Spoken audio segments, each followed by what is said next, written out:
going to read The Lorax by Dr. Seuss. At the far end of town, where the gricklegrass grows, and the wind smells slow and sour when it blows, and no birds ever sing excepting old crows, is the street of the lifted Lorax. And deep in the gricklegrass, some people say, if you look deep enough, you can still see today where the Lorax once stood, just as long as it could before somebody lifted the Lorax away. What was the Lorax? And why was it there?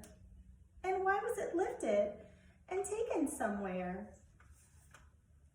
From the far end of town where the gricklegrass grows, the old Onceler still lives there. Ask him, he knows.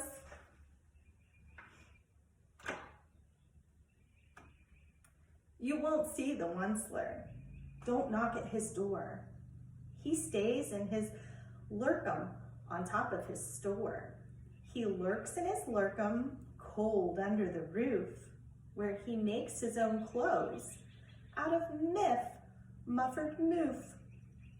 And on special dank midnights in August, he peeks out of the shutters, and sometimes he speaks and tells how the Lorax was lifted away. He'll tell you, perhaps, if you're willing to pay. On the end of a rope, he lets down a tin pail, and you have to toss in 15 cents and a nail. And the shell of a great-great-great-grandfather's snail. Then he pulls up the pail, makes a most careful count to see if you've paid him the proper amount. Then he adds what you paid him away in his snub, his secret strange hole in his grubulous glove. Then he grunts, I will call you by whisper-ma-phone, for the secrets I tell are for your ears alone.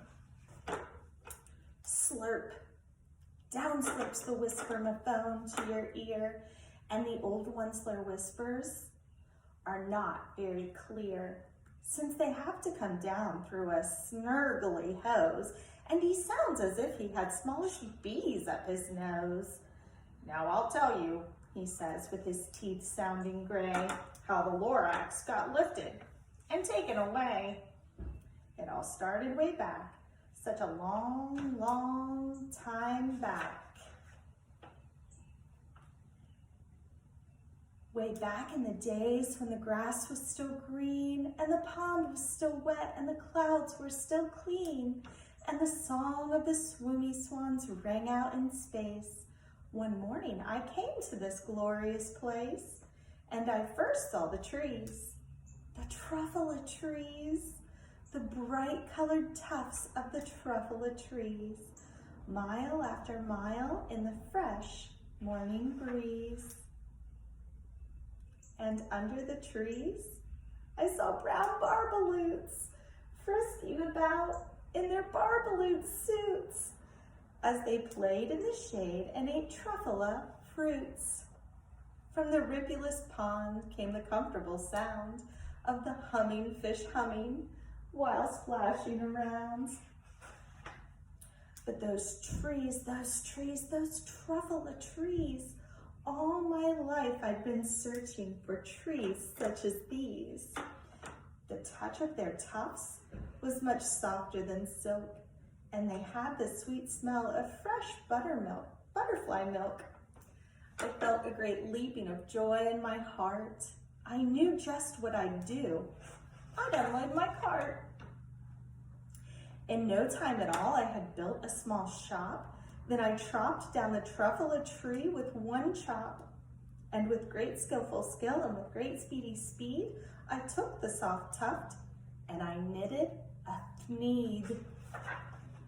The instant I'd finished, I heard a gazump. I looked. I saw something pop out of the stump of the tree I'd chopped down. It was sort of a man. Describe him? That's hard. I don't know if I can. He was shortish and oldish and brownish and mossy. And he spoke with a voice that was sharp-ish and bossy. "Mister," he said with a sawdusty sneeze, "I am the Lorax. I speak for the trees. I speak for the trees, for the trees have no tongues, and I'm asking you, sir, at the top of my lungs." He was very upset as he shouted and puffed. "What's that thing you've made out of my truffula tuft?" "Look, Lorax," I said, "there's no cause for alarm. I chopped just one tree. I am doing no harm. I'm being quite useful. This thing is a thneed. A thneed's a fine something that all people need. It's a shirt, it's a sock, it's a glove, it's a hat, but it has other uses, yes, far beyond that. You can use it for carpets, for pillows, for sheets, or curtains, or covers for bicycle seats." The Lorax said, "Sir, you are crazy with greed. There is no one on earth who would buy that full thneed." But the very next minute I proved he was wrong, for just at that minute a chap came along, and he thought that the thneed I had knitted was great. He happily bought it for $3.98. I laughed at the Lorax. "You poor stupid guy. You never can tell what some people will buy." "I repeat," cried the Lorax, "I speak for the trees." "I'm busy," I told him. "Shut up, if you please." I rushed across the room and in no time at all built a radio phone. I put in a quick call. I called all my brothers and uncles and aunts, and I said, "Listen here. Here's a wonderful chance for the whole Onceler family to get mighty rich. Get over here fast. Take the road to North Nitch. Turn left at Weehawken, shove right at South Stitch." And in no time at all, in the factory I built, the whole Onceler family was working full tilt.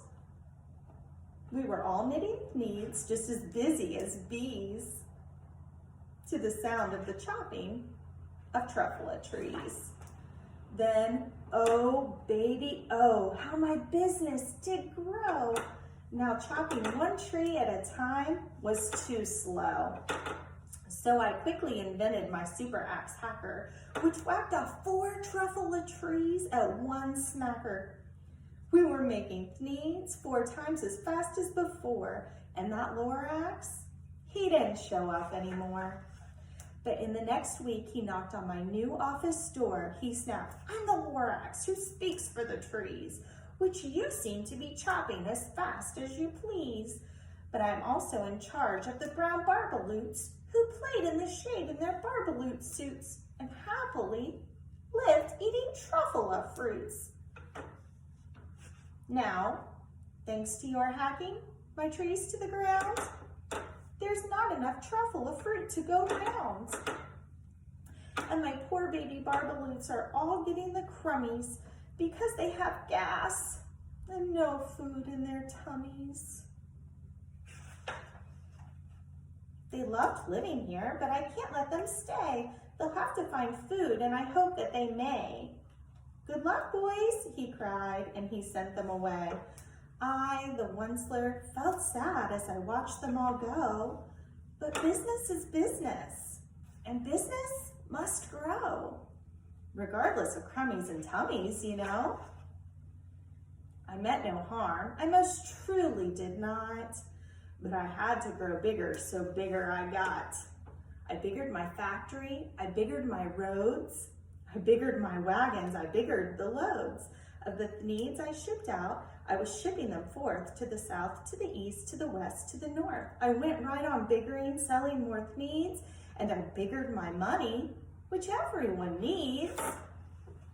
Then again he came back. I was fixing some pipes when that old nuisance Lorax came back with more gripes. I am the Lorax. He coughed and he whiffed. He sneezed and he snuffled. He snarled. He sniffed. Onceler, he cried with a crofulous croak. Onceler, you're making such smogulous smoke.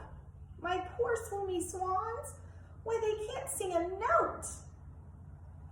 No one can sing who has smog in his throat. And so, said the Lorax, please pardon my cough. They cannot live here, so I'm sending them off. Where will they go? I don't hopefully know. They may have to fly for a month or a year to escape from the smog you've smogged up around here. What's more, snapped the Lorax.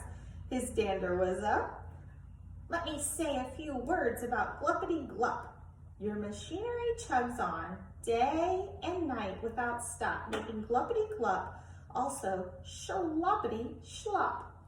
And what do you do with this leftover goo? I'll show you, you dirty old once-land man, you. You're glumping the pond where the humming fish hummed. No more can they hum, for their gills are all gummed. So I'm sending them off. Oh, their future is dreary. They walk on their fins and get woefully weary in search of some water that isn't so smeary. And then I got mad. I got terribly mad. I yelled at the Lorax. Now listen here, Dad. All you do is yap, yap and say bad, bad, bad, bad. Well, I have my rights, sir, and I'm telling you, I intend to go on doing just what I do. And for your information, you Lorax, I'm figuring on biggering and biggering and biggering and biggering, and turning more truffle trees into needs, which everyone needs. And at that very moment, we heard a loud whack. From outside in the field came the sickening smack of an axe on a tree. Then we heard the tree fall, the very last truffle tree of them all. No more trees, no more needs, no more work to be done. So in no time, my uncles and aunts, everyone, all waved me goodbye. They jumped into my cars and drove away under the smoke-smudgered stars. Now all that was left neath the bad-smelling sky was a big empty factory, the Lorax, and I. The Lorax said nothing, just gave me a glance, just gave me a very sad backward glance as he lifted himself by the seat of his pants. And I'll never forget the grim look on his face when he hoisted himself and took leave of this place through a hole in the smog without leaving a trace. And all that the Lorax left here in this mess was a small pile of rocks with the one word, unless. Whatever that meant, well, I just couldn't guess. That was long, long ago, but each day since that day, I've sat here and worried away. Through the years, while my buildings have fallen apart, I've worried about it with all of my heart. But now, says the Onceler, now that you're here, the word of the Lorax seems perfectly clear, unless someone like you cares a whole awful lot. Nothing is going to get better. It's not. So, catch, calls the Onceler. He lets something fall. It's a truffle seed. It's the last one of all. You're in charge of the last of the truffle seeds. And truffle trees are what everyone needs. Plant a new truffle, treat it with care. Give it clean water and feed it fresh air. Grow a forest, protect it from axes that hack. Then the Lorax and all of his friends may come back.